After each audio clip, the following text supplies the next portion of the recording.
stateofobesity.org has stated that around 69% of American adults are considered overweight. This includes a 34.9% that is obese. That's more than 1/3 of our adult population at a life-risking weight. Obesity and being overweight is determined by one's BMI. Your BMI is your body mass index, and it is determined by your weight in kilograms divided by your height in meters squared. This is a chart of the different weight groups someone can be put in by their BMI.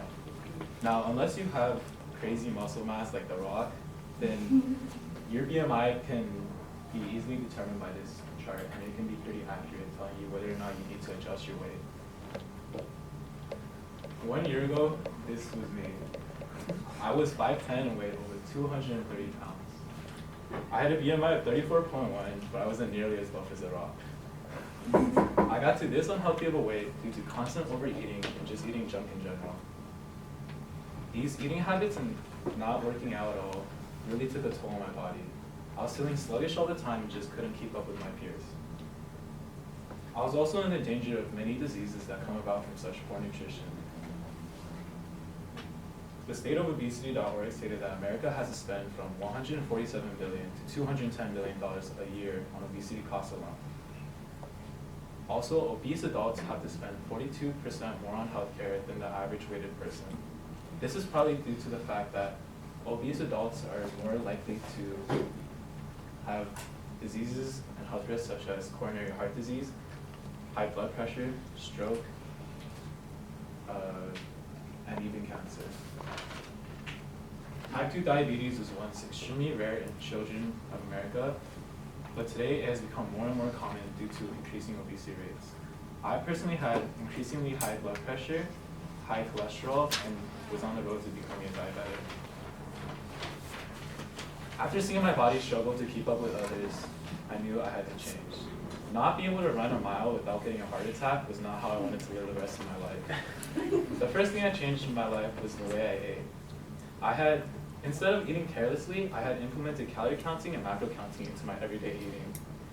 Calorie counting is simply counting the calories that you intake, and calories are energy units that make up food. Having more than your RMR, or resting metabolic rate, will lead to weight gain, while having less will lead to weight loss. I also use something called macro counting, which is counting the macronutrients in your foods. Your macronutrients can be found here on the nutrition label facts. It contains things such as the total calories, total fat, carbohydrates, proteins, etc. The good thing about macronutrient counting is you can use it to your own personal goals. Personally, I upped the protein intake for my gains and lowered the carbohydrates for an excess amount can lead to fat gain. People who are overweight tend to go over on things such as calories, total fats, and carbohydrates, and this leads to fat gain and weight gain.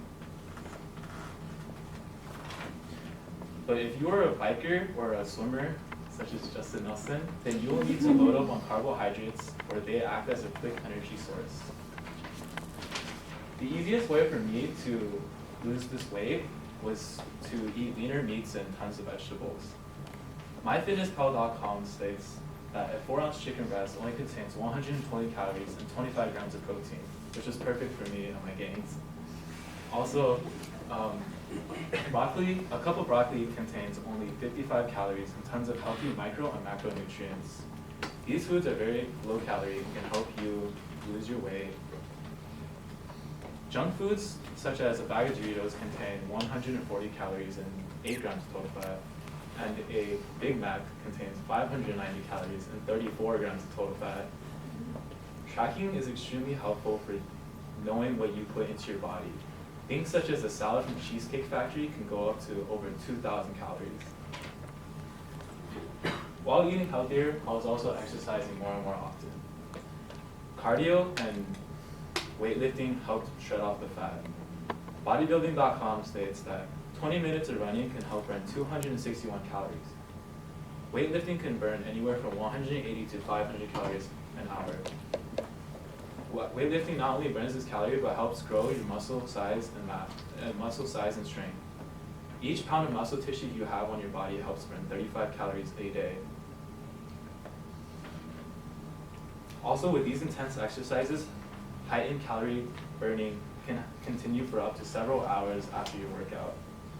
Getting active was one of the best things that happened to me, because not only was it getting me leaner and healthier, but it helped me get away from my stresses of school and helped me procrastinate. All of this helped me become the best version of myself. Today I have lost a ton of fat and I'm finally able to say I am in a healthy weight range. All this has made me much happier and definitely healthier. Thank you.